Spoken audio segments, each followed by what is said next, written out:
संगीत नाटक एकेडमी पुरस्कार ये किसके द्वारा प्रदान किया जाता है? ये भारत सरकार द्वारा संगीत नाटक एकेडमी की तरफ से ये प्रतिवर्ष जो है वो कला के क्षेत्र में दिया जाता है। साथ ही साथ ललित कला एकेडमी रत्न ये अवार्ड किसके द्वारा दिया जाता है? ये भी भारत सरकार द्वारा दिया जाता है। Welcome to my channel dance joy passion ambition में आप सबका स्वागत है। आज का वीडियो CUET UG स्टूडेंट्स के लिए स्पेशली तैयार किया गया है, जिसमें बहुत छोटी छोटी बातें हैं और जिनको कि शेयर करना बहुत ज़रूरी है। साथ ही साथ मैंने 2023 में भी 2022 का पेपर CUET का जो डांस का है वो मैंने शेयर किया था, और उसके साथ ही साथ बाद में जब 2022 में और 2023 में जो भी आंसर की मेरे पास अवेलेबल था उसके साथ भी मैंने वीडियो शेयर किया। अब हम चले आते हैं पॉइंट पे कि आप सब में से जो 12th के बाद पहली बार डांस का एग्ज़ाम देने जा रहे हैं, जिनको काशी हिंदू विश्वविद्यालय में फैकल्टी ऑफ परफॉर्मिंग आर्ट्स में कथक में भरतनाट्यम में एडमिशन लेना है, तो उनको कुछ बेसिक जानकारी मैं दे दूँ, क्योंकि मेरे पास बहुत सारे कॉल्स आ रहे हैं, मैसेजेस आ रहे हैं। कुछ लोग काफ़ी नर्वस हैं। नर्वस होने की कोई ज़रूरत नहीं है, आपका पेपर बहुत अच्छा होगा, क्योंकि उसके लिए आपको कुछ बेसिक चीज़ों को जानना बहुत ज़रूरी है। कुछ ऐसे स्टूडेंट्स हैं जो कि आर्ट्स, सोशल साइंस और परफॉर्मिंग आर्ट्स तीनों सेक्शन में भरे हुए हैं, ताकि उनका साल बर्बाद ना हो। परंतु कुछ लोग ऐसे स्टूडेंट्स भी हैं जो सिर्फ और सिर्फ फैकल्टी ऑफ परफॉर्मिंग आर्ट्स में म्यूज़िक लेके चलना चाहते हैं, आगे बढ़ना चाहते हैं, जो कि डांस को जॉय पैशन एम्बिशन मानते हैं। तो उन्हीं स्टूडेंट्स को ध्यान में रखते हुए मैं ये जानकारी देना चाहती हूँ कि 20 से 22 सीट होता है कथक और भरतनाट्यम में एक एक पार्ट में, मतलब कथक में 20 या 22, भरतनाट्यम में 20 या 22। अगर किसी में स्टूडेंट्स ज़्यादा हो जाते हैं तो सीट शिफ्ट की जाती है, जिसमें से 2 से 3 सीट पेड सीट होती है, बाकी ST SC और एक होता है फॉरेनर लोगों के लिए, चाहे वो किसी भी देश से आ रहे हों।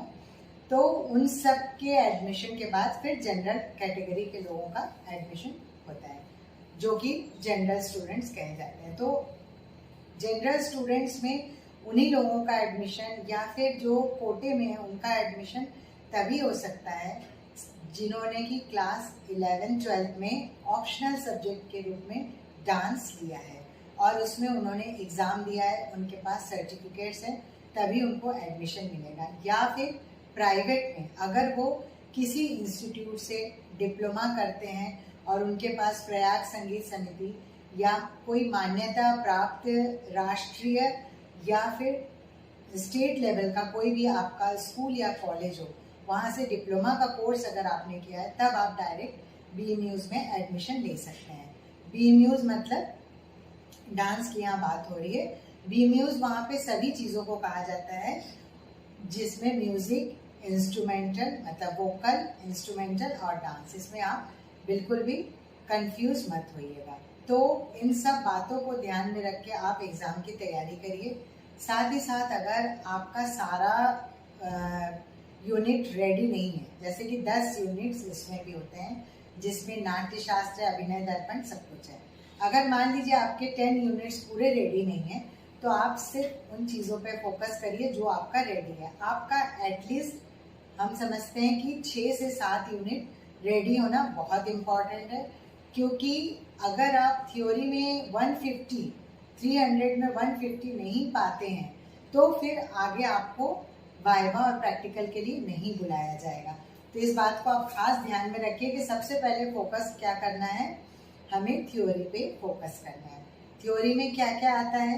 क्लासिकल डांसेस ऑफ इंडिया, इसके अलावा बेसिक एक परफॉर्मिंग आर्ट्स वाला सेक्शन आता है, जिसमें आपको वोकल और इंस्ट्रूमेंटल से रिलेटेड क्वेश्चन पूछे जाते हैं, और उसके अलावा लोक कला, लोक संस्कृति से रिलेटेड अनसीन पैसेज भी आते हैं। ये बार बार मैं आपको बता रही हूँ, उस अनसीन पैसेज को देख के आंसर करना होता है। अब हम चले आते हैं परफॉर्मिंग आर्ट्स के बाद डांस वाले सेक्शन में। परफॉर्मिंग आर्ट्स वाले सेक्शन का जो क्वेश्चन होगा वो सबके लिए कंपलसरी होता है। और साथ ही साथ अभिनय दर्पण के श्लोक से सबसे ज़्यादा क्वेश्चन पूछे जाते हैं। उसके बाद डांस और ड्रामा में आधा आधा डिवाइड हो जाता है, उसमें चॉइस रहती है। जैसे 50 या 45 क्वेश्चन जो भी रहेंगे उसमें से आपको डांस वाले हैं तो डांस का करना होगा, और अगर ड्रामा के हैं तो आपका चॉइस उसमें दिया रहेगा। अब बात आती है जनरल टेस्ट की। तो पिछले साल जनरल टेस्ट उन लोगों को देना पड़ा जो कि पॉलिटिकल साइंस, आर्ट्स और परफॉर्मिंग आर्ट्स तीनों एक साथ भरे हुए थे। जो सिर्फ परफॉर्मिंग आर्ट्स भर रहे हैं, डांस भर रहे हैं, तो उनका जनरल टेस्ट परफॉर्मिंग आर्ट्स वाले सेक्शन में हो जाता है, जिसमें कि अवार्ड्स, इंस्टीट्यूट और प्रसिद्ध कलाकारों के नाम, famous artist, renowned dance festivals, इसके अलावा गुरुओं के नाम, जो उभरते हुए कलाकार हैं उनके नाम, चाहे वो किसी भी चीज़ से जुड़े हुए हों, इंस्ट्रूमेंटल का भी ज़रूरी है, फोक डांसेस के नाम, ये सारे मैं काफ़ी शेयर कर चुकी हूँ। आज मैं इस वीडियो में सिर्फ उन चीज़ों को शेयर करूँगी जिनके की नाम आप ज़्यादातर बुक्स में मिलेंगे कि नहीं मिलेंगे कोई श्योर नहीं है, लेकिन ये पूछे जाते हैं, जिसमें रामायण है, महाभारत है, वेद, पुराण, उपनिषद, इन सब से रिलेटेड क्वेश्चन पूछे जाते हैं। तो इस वीडियो को बिल्कुल भी स्किप मत करिएगा, ये वीडियो पार्ट वाइज आपके सामने आएगा। तो जैसे जैसे आपके सामने आता जाएगा आप इसको कान में हेडफोन लगा के सुनिए और वीडियो को याद करिए, क्योंकि फोक डांसेस के नाम याद करना बहुत मुश्किल है। आज मैंने जो वीडियो रेडी किया है, कुछ चीज़ें मैं देख के पढ़ूंगी, कुछ चीज़ें बिना देख के बताऊंगी, और इसमें माइनस मार्किंग होती है। तो आंसर देते समय 10 बार सोच के जिस क्वेश्चन में आपको एकदम कंफर्म हो तभी दीजिए, नहीं तो उसको छोड़ दीजिए, क्योंकि 60 से 70% आंसर अगर आपके सही होते हैं तो आपके मार्क्स बहुत अच्छे होंगे।